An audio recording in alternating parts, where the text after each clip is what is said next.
Last Tuesday, a 67-year-old woman sat down for her usual dinner. She had been eating the same way for years: salad, some bread, a small portion of whatever she had cooked. Nothing extreme, nothing dangerous. She felt fine. No chest pain, no dizziness, nothing that would make her think twice. She finished her meal, watched some television, and went to bed. But sometime around 2 in the morning, she woke up feeling strange. Her heart was beating a little faster than usual. Her head felt heavy. And when she checked her blood pressure, the numbers were significantly higher than they had been just 6 hours earlier.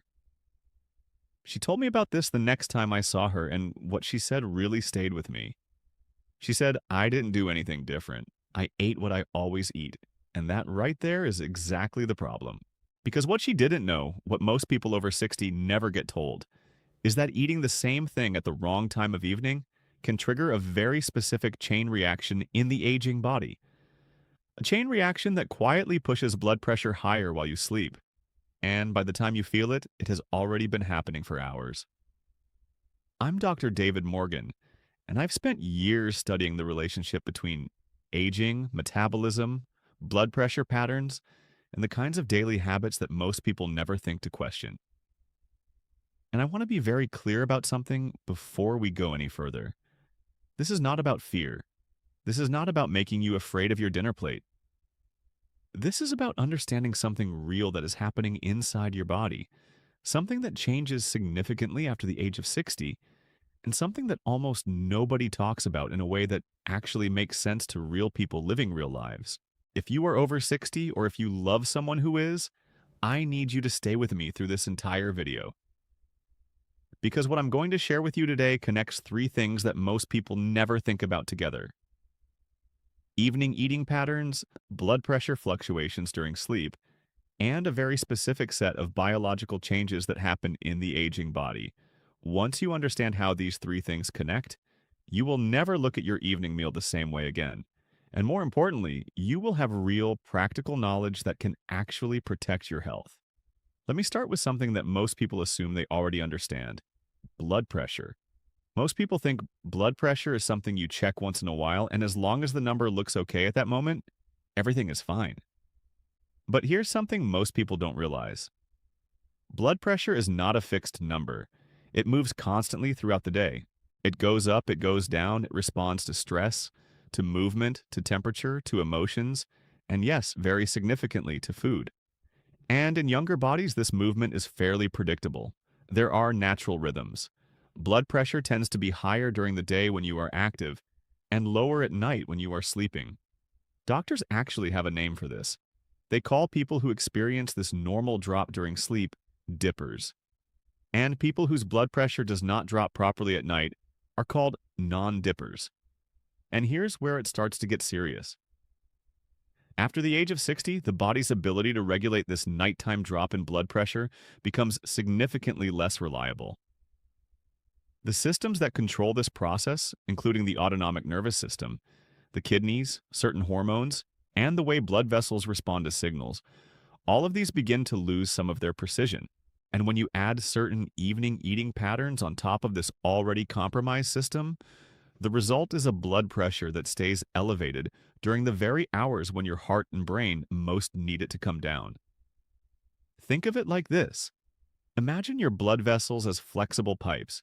In a younger body, those pipes respond quickly and smoothly to every signal the body sends. Relax, contract, adjust.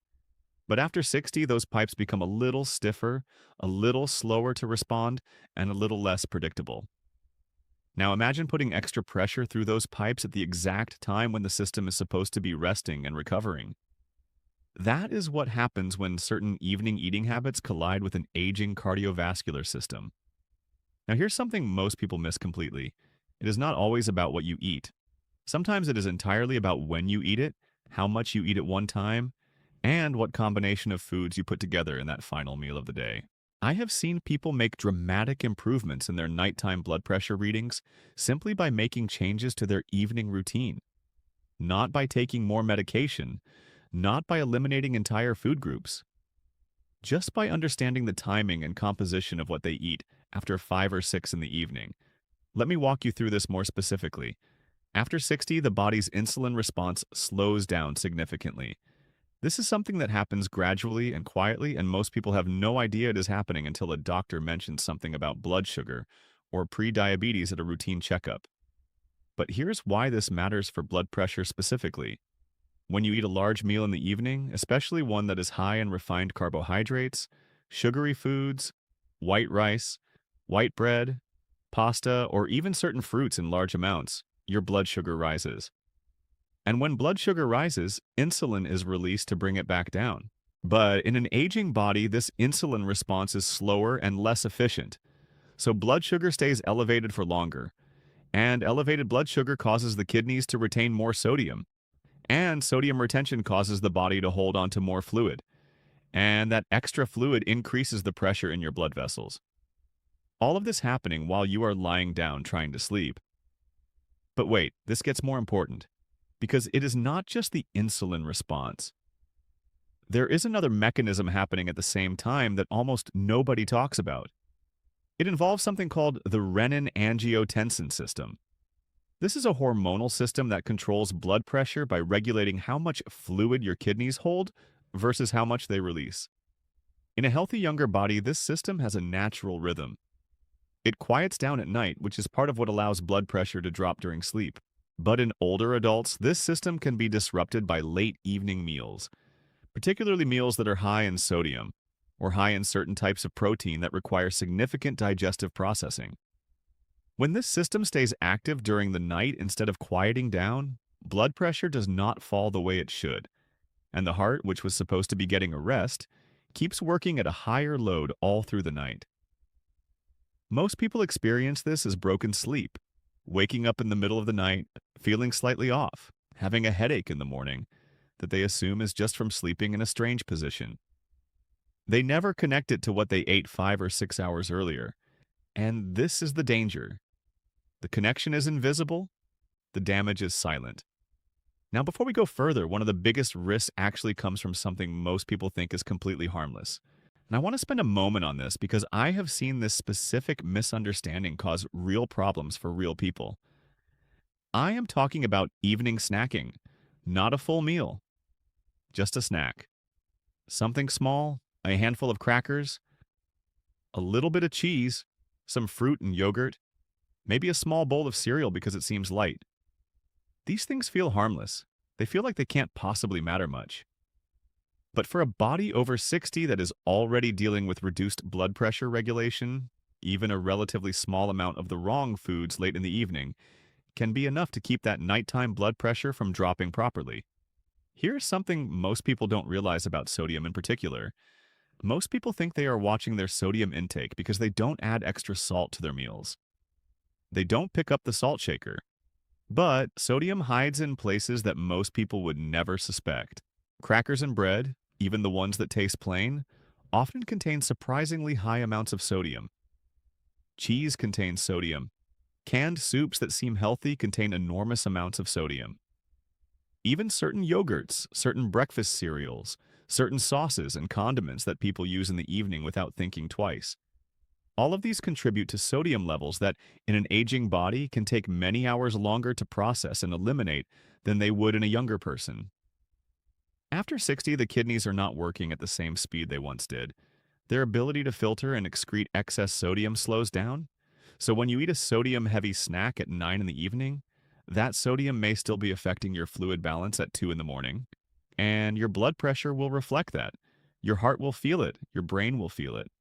I've seen this happen with people who were incredibly careful about their health. One man I worked with, 71 years old, very disciplined, exercised regularly, didn't drink, didn't smoke, took his medications exactly as prescribed. He was frustrated because his morning blood pressure readings were consistently higher than his evening readings, and his doctor was considering increasing his medication. We looked carefully at his evening habits, and what we found was a simple pattern. Every night around 8:30, he would have a small bowl of his favorite crackers while watching television. That was it. Just crackers. He had been doing this for years and never thought anything of it. When he made one change, moving that snack to the afternoon and replacing it in the evening with something very different, His morning blood pressure readings improved noticeably within a few weeks. His doctor decided to hold off on the medication increase. This is why the timing matters as much as the content. And this is what I want you to really hold on to. Now, let me talk about something else that plays into this in a way that surprises most people. Alcohol in the evening, even small amounts. Many older adults enjoy a glass of wine with dinner or a small drink in the evening, and they have read or heard that moderate alcohol consumption can have certain benefits for heart health.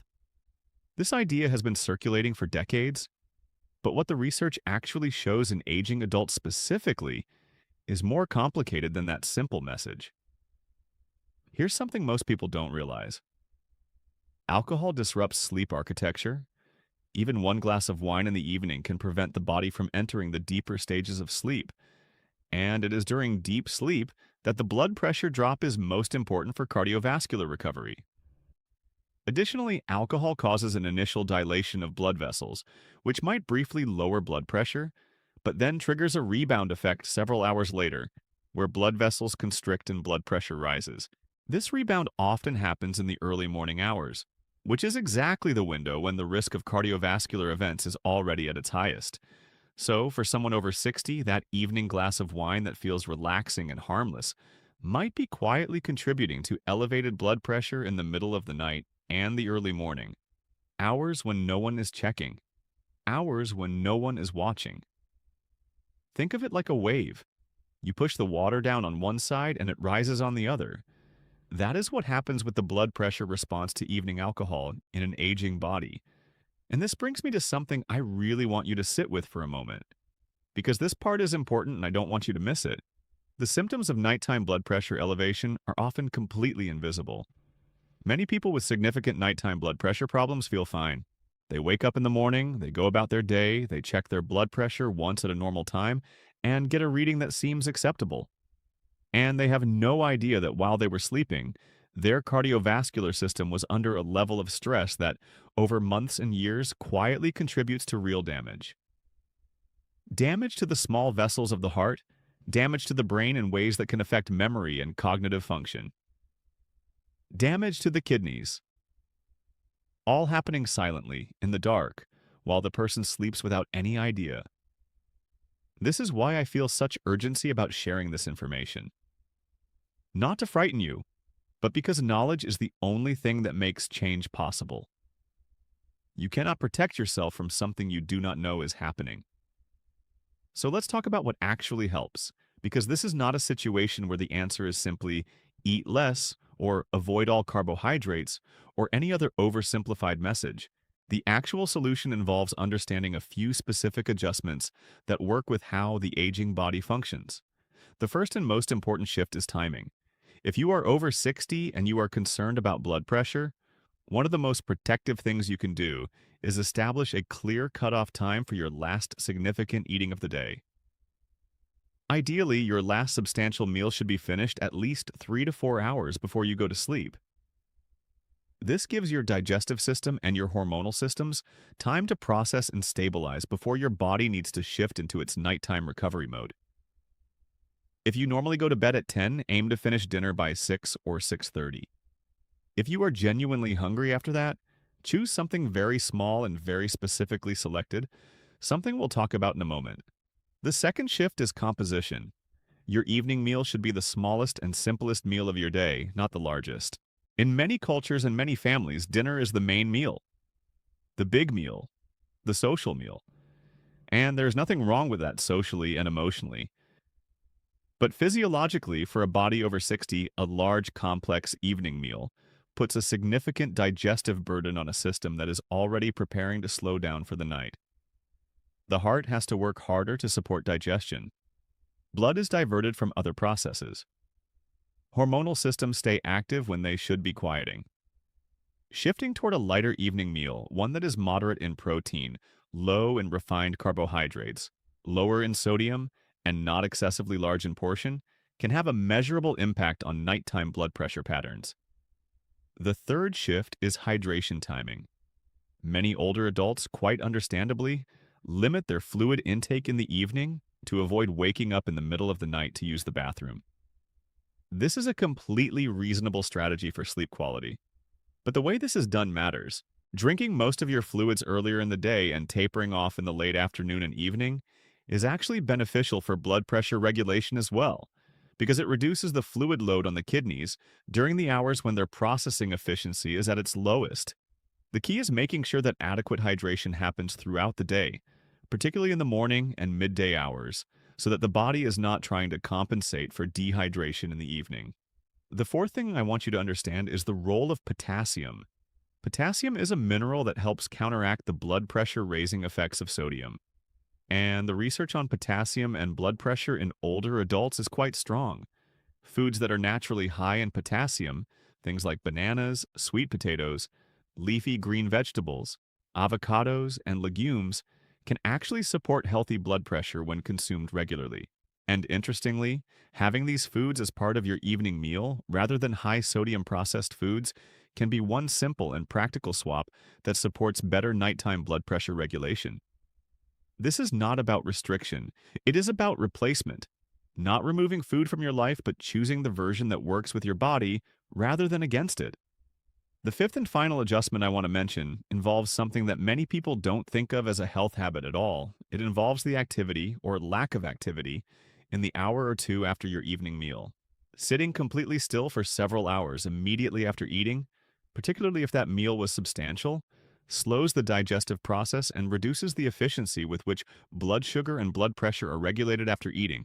A gentle walk, even just 15 to 20 minutes at a comfortable pace, after your evening meal has been shown in research to meaningfully improve blood sugar response and reduce the post-meal blood pressure spike that can persist into the sleeping hours. This is something small, something simple, but for an aging cardiovascular system, it can make a real difference. Now let me bring this all together for you because I want you to leave this video with something clear and actionable, not just a collection of facts that are hard to organize. What we now understand is that after 60, the body's ability to regulate blood pressure during the night becomes less reliable. The systems that control this process, including the autonomic nervous system, the kidneys, the hormonal systems, and the blood vessels themselves, all undergo changes that make them slower and less precise. When certain evening eating patterns are added to this already changed system, whether it is a large late meal, high sodium foods, refined carbohydrates eaten close to bedtime, alcohol in the evening, or even habitual late night snacking, the result is a blood pressure that stays elevated during the night rather than dropping the way it should. And this nighttime elevation, often completely invisible and asymptomatic, is associated with real cardiovascular risk over time. The 5 adjustments that can help are finishing your last meal at least 3 to 4 hours before sleep, making your evening meal the lightest and simplest of the day, managing hydration timing to front-load fluids earlier in the day, choosing potassium-rich foods over high-sodium options in the evening, and taking a gentle walk after your evening meal to support blood sugar and blood pressure regulation. None of these changes require medication. None of them require a dramatic overhaul of your life. They require awareness. They require understanding why the body behaves differently after 60 than it did before. And they require a willingness to make small, consistent adjustments that your body, at this stage of life, genuinely needs. I want to be honest with you about something. This does not mean you should fear food. It does not mean every evening meal is dangerous. It does not mean you can never enjoy dinner with your family or have a comfortable evening. It means understanding that your body is different now than it was at 40. It means giving that body the respect and the care it deserves at this stage. Aging is not a failure, it is a transition. And understanding that transition is what allows you to navigate it with confidence rather than confusion. I have shared this kind of information with many people over the years, and the ones who respond the best are not the ones who are most afraid. They are the ones who are most informed. Because once you understand what is actually happening inside your body, the choices become clearer. The habits become easier to change, and the outcomes over time reflect that understanding. So I want to ask you something, and I genuinely want to hear from you in the comments below. Did any of this surprise you? Was there one specific thing, whether it was the sodium hiding in everyday foods, the timing issue, the nighttime blood pressure pattern, or something else, that you had never connected to your evening routine before? Have you ever experienced unexplained morning headaches or slightly elevated blood pressure readings in the morning compared to the evening? without understanding why? Share your experience below, because these conversations matter. Your story might be exactly what someone else needs to hear to finally connect the dots for themselves. And if you want to keep receiving clear, research-based explanations about senior health, explanations that don't overwhelm you with medical language, don't push you toward fear, and don't oversimplify things to the point where they lose their meaning, then make sure you subscribe.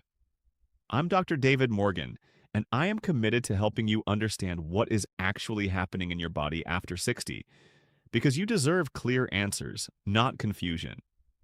And you deserve to make your health decisions from a place of knowledge, not guesswork.